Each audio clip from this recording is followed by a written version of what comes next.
tastes good like a cigarette should.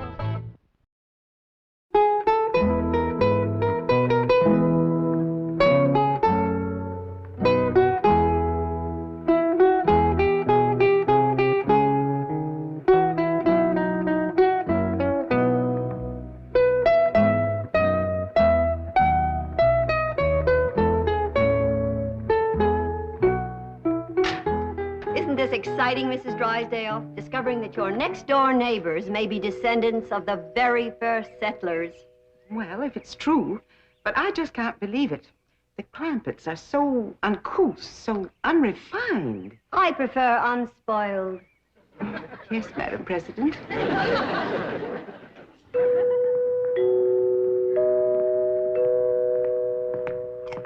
Jethro? Did you ask your teacher over to Pot School about that music like I told you? Oh, yes, sir, Uncle Jet. She explained it to me, and I got it all wrote down.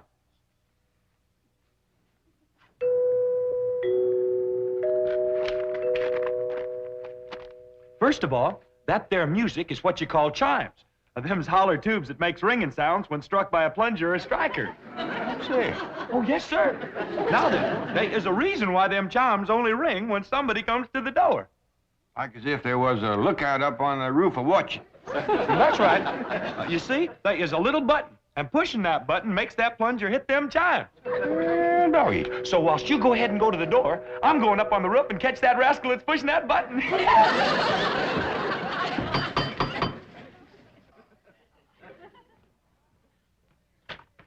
Well, howdy, ladies. Come in, come in. Good morning. Good morning, Mr. Clampett. Have a chitlin. Oh, what a treat, of course. Thank you. Thank you. Where's Granny? Oh, she's out in the kitchen stone grinding some cornmeal. Stone grinding cornmeal? Now, that's something we must see, Mrs. Drysdale. Come along. In a moment, Madam President. Mr. Clampett, will you tell your cousin Pearl that my car and chauffeur are at her disposal? Sure will. Pearl! You going to eat your chitlin? Oh, yes, of course. By the way, Mr. Clampett, just what is a chitlin? Oh, these ain't ordinary chitlins. These is Granny specials. They is possum innards deep fried in boiling hog fat. Jack? Pearl, how come you to be using Miss Drysdale's car? Well, kid, now that we's high society, I can't be seen riding around in that old truck. When is we high society? Since that historical lady found out that your ancestors come to this country for the Mayflower. What's that got to do with me? That's the way society works, Jed. The earlier your kinfolk got here, higher up that puts you. And I reckon the high society folks is the Indians. No, it don't work that way. How come? I don't know how come. Well, they was here for anybody else. Now, Jed, let's not try to change the rules. Let's just start enjoying the game. Up to now, Mrs. Drysdale's treated us like wet dogs at a wedding. That's kind of warmed up. Warmed up? She can't do enough. Why, she's having her chauffeur take me to all the fancy stores and then to her beauty saloon.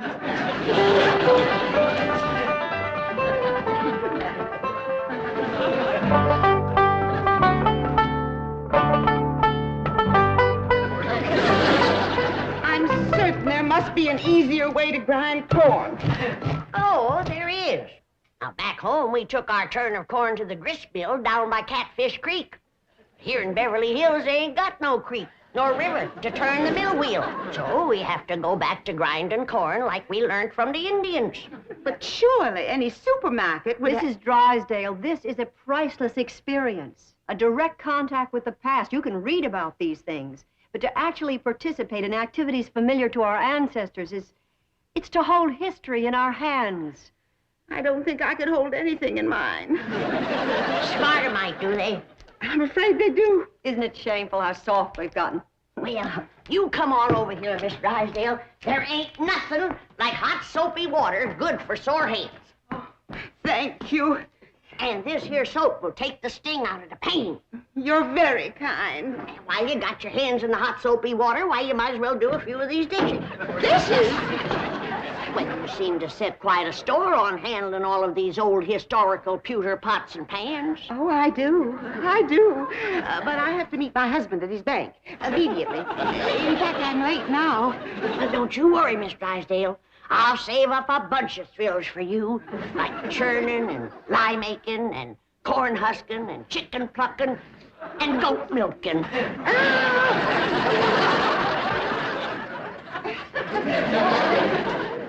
My dingies, she does enjoy it. Did you see her run so she could hurry back?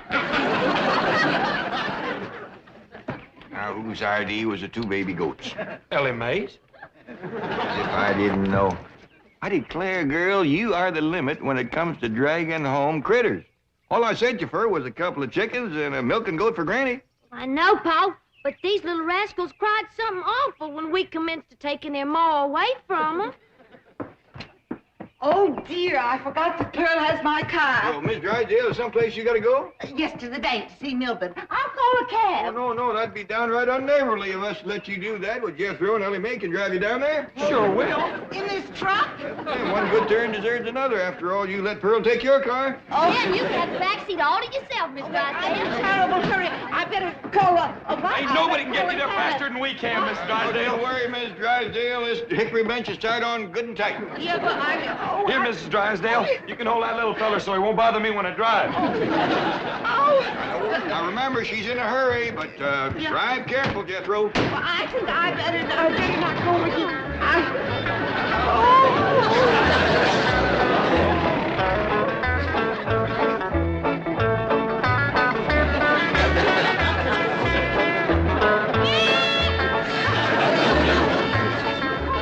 Everyone is staring at me. I bet you it's that beautiful new hat they're looking at. We have to drive down the main street of Beverly Hills. It's the quickest way to the bank, Mrs. Drysdale, and you said you was in a hurry.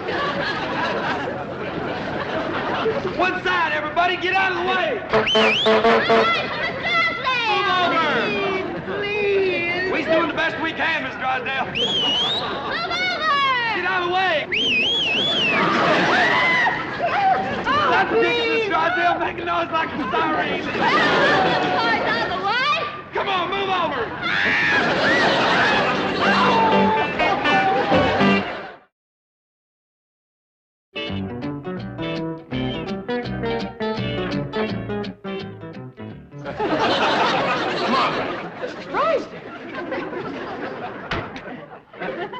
Did you come through the bank in this condition?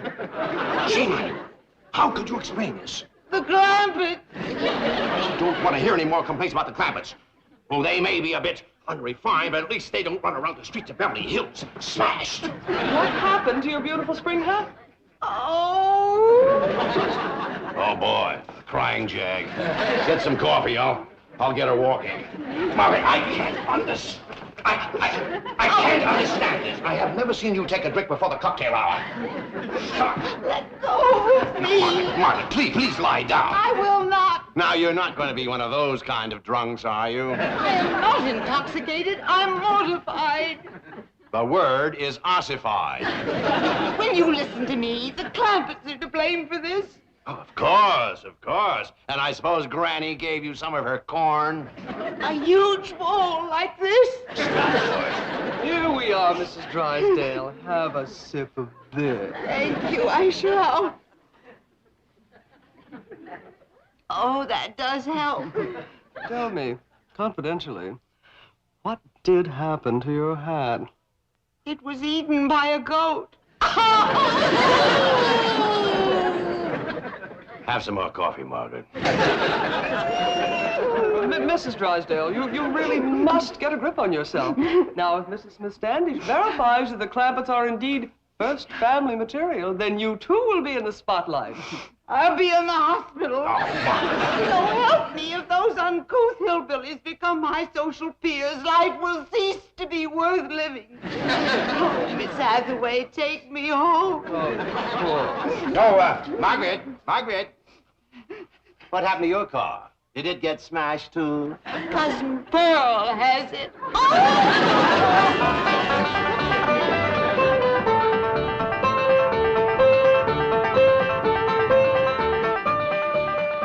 You get Miss Dry Drysdale down to the bank all right? Sure did, Uncle Jed. We got the goat tied out back in the kitchen. Granny milk you yet? Nope, she's saving her for Mrs. Drysdale.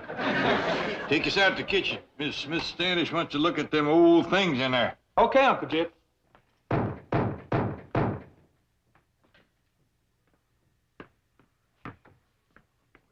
Come in, whoever you are.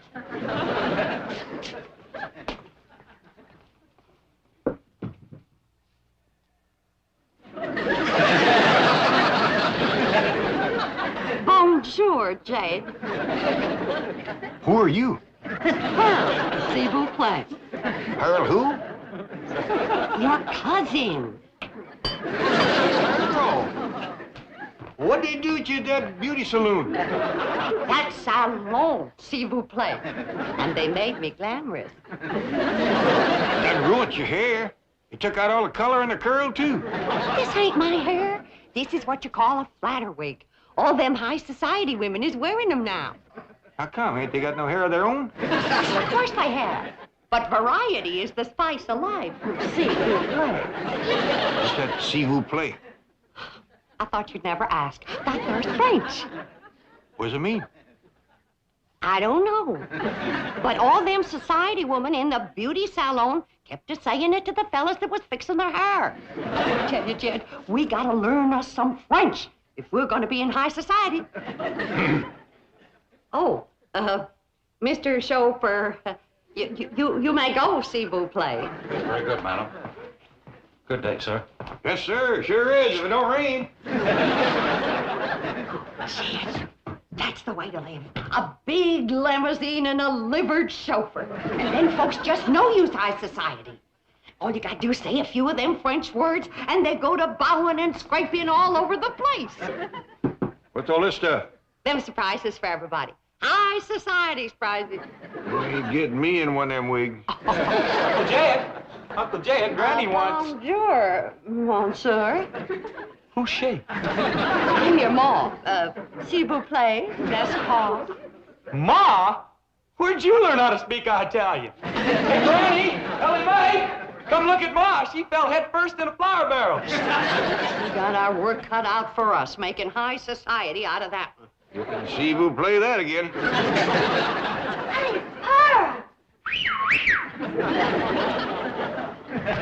Killing me, high society ladies don't go around carrying goats. Well, Miss Drysdale held one on her lap all the way to the bank. Didn't she, Jethro?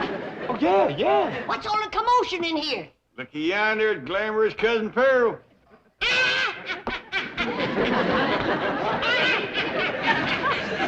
Would you kindly tell me what is all so fired funny? You wouldn't know a high society woman if you'd see one. Well, I sure don't see one around here. Hey, look at all the fine surprises here Cousin Pearl brung for us. What'd you bring for me, Ma? Now, you find out. Now, I did a lot of checking today, and I found out that high society folks, especially rich ones like us, they have what you call hobbies. Hobbies and sports. What's them? Them things to keep them busy, 'cause they don't do no work. Well, that lets me out. No, Granny, it's all right to work, long as the other high society people don't know you work. You see, high society folk is always bored. How come? I ain't sure. Probably 'cause they don't work. Well, why don't they just work and not bother with, Now, Jed, let's not go to changing the rules again. We're just getting into the game. All right, Pearl, tell us what you want to do. Well, Mrs. Smith Standish said they might be wanting to take our picture for the high society page in the newspaper. So I figure we gotta look like high society. Now, all of you go and put your clothes on, and when Miss Smith Standish sees us, she won't have to be shamed. I don't think I want to get mixed up in this nonsense. Granny, please. Oh, come on, Granny. Since it pleasures Pearl so much, it can't hurt us none. Besides, Pearl knows a lot more about high society than we do. Thank you, Jed.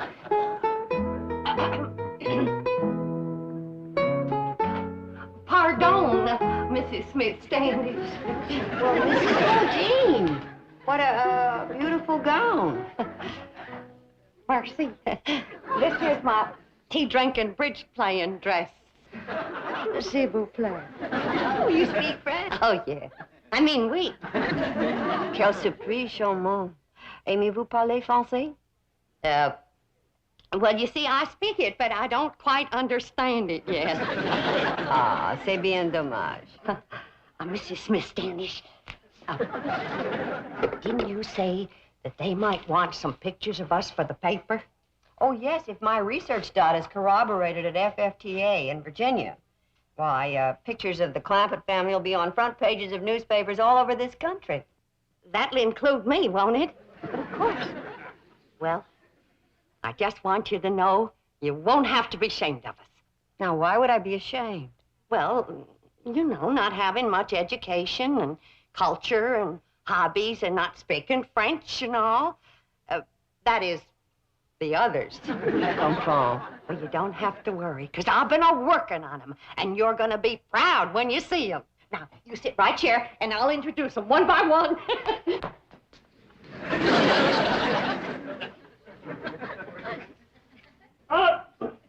Jack? Mrs. Smith Standish, it gives me great pleasure to present my blood cousin, that international millionaire and high society sportsman, Mr. J.D. Clampett. Jack!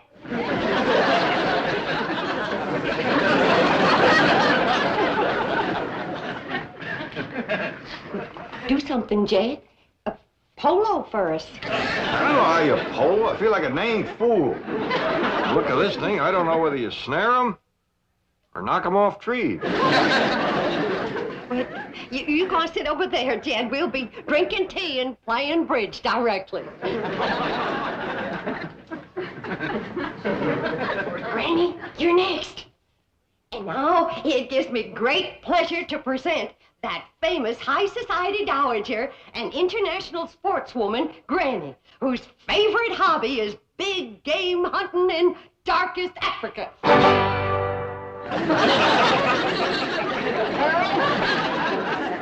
It's a good thing for you this gun ain't loaded. Granny, you go on over there and sit down, and we're going to have tea and bridge.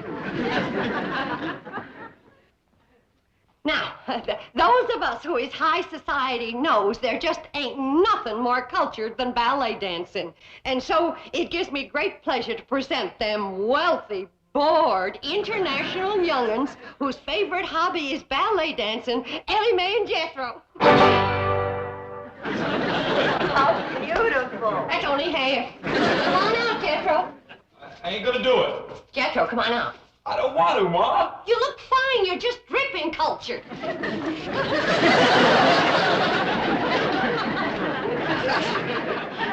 Mrs. Bodine, Jethro shouldn't be wearing this tutu. See, Ma? I told you. Well, I know it ain't big enough, but it's fine for the pictures. No, wait a minute. Wait, back. He ain't preached yet.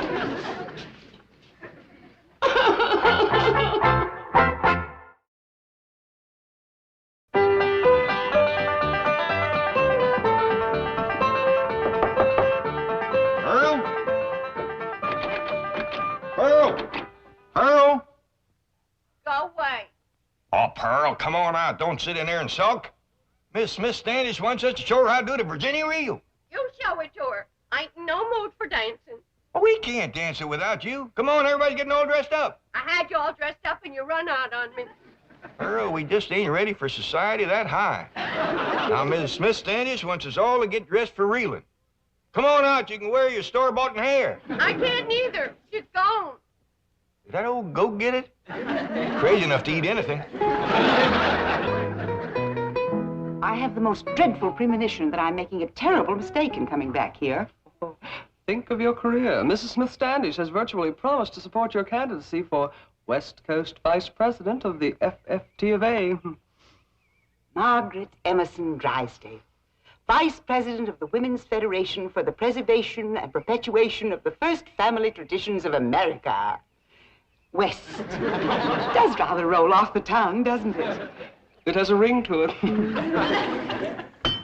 But I promise you, here and now, I'll wash no more dishes, I'll grind no more corn and I'll make no more soap. These aristocratic hands were only meant to hold a vice president's gavel.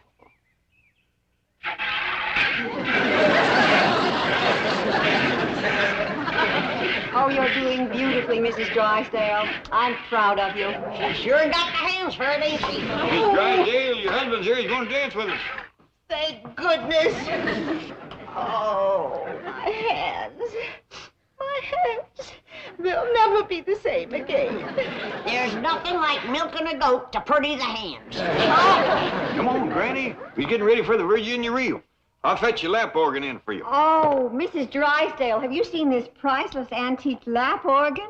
Oh, so that's what it is. I mean, it's marvelous. You like music, Miss Drysdale? I adore music, especially the authentic lap organ. I reckon Granny will let you have a turn, won't you, Granny? Why, sure. Mrs. Drysdale, did you hear that? Oh, what a red-letter day this is for you. Oh, yes, indeed it is, Madam President. Well, come on, let's get in there and get at it.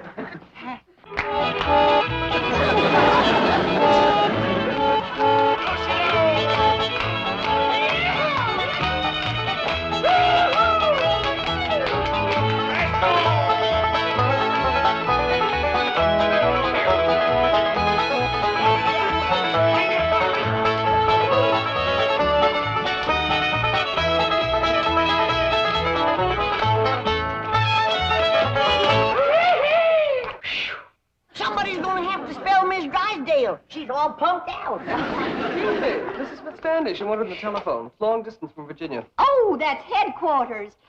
Mr. Clampett, if our genealogical records confirm those entries in your family Bible, you will make headlines from coast to coast. Your pictures will be in every newspaper. As direct descendants of the first family to settle Jamestown, you'll be celebrities, all of you. You'll be on radio, television, flown to New York for a ticker-tape parade, then on to Washington to meet the president, address a joint session of Congress. Statues will be erected of you. Excuse me, telephone? Let her roll, Miss Hathaway. Oh, she's right. I've got to come down to earth long enough to get confirmation. Excuse me. Mrs. Smith Standish speaking. Yes? Yes. Oh, well, that was the entry in the old Bible I couldn't quite make out. Oh, well, Mr. Clampett is right here. I'm sure he'll be able to give us confirmation immediately. Mr. Clampett, if your great-grandfather's name was Ezekiel, you are the Clampett the world is waiting to discover.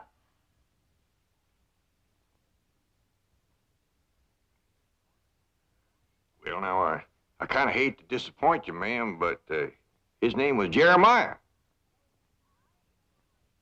I could have told you that, Madam President. Not for one moment was I fooled. I'm sorry. No, there seems to have been some kind of a mistake. Jed? What's ailing you? You know doggone good and well your great-grandpappy's name was Ezekiel. Yeah, I know, Granny. But what would an old mountain goat like me have to say to the president and Congress? Come on, everybody, let's have another Virginia reel. Yeah!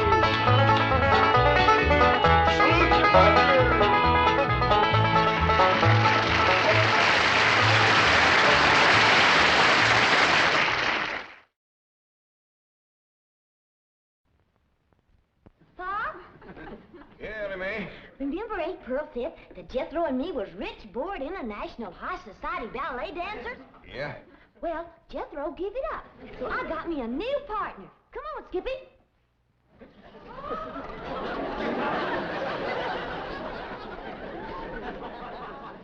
How about that, Paul? You reckon Aunt Pearl'll be happy now? Dilly, honey, sit down. You know your Aunt Pearl sets a great store by looks, but looks don't fool people, not for long. Now, you take this here Winston. It looks just like any other filter cigarette, but it's different.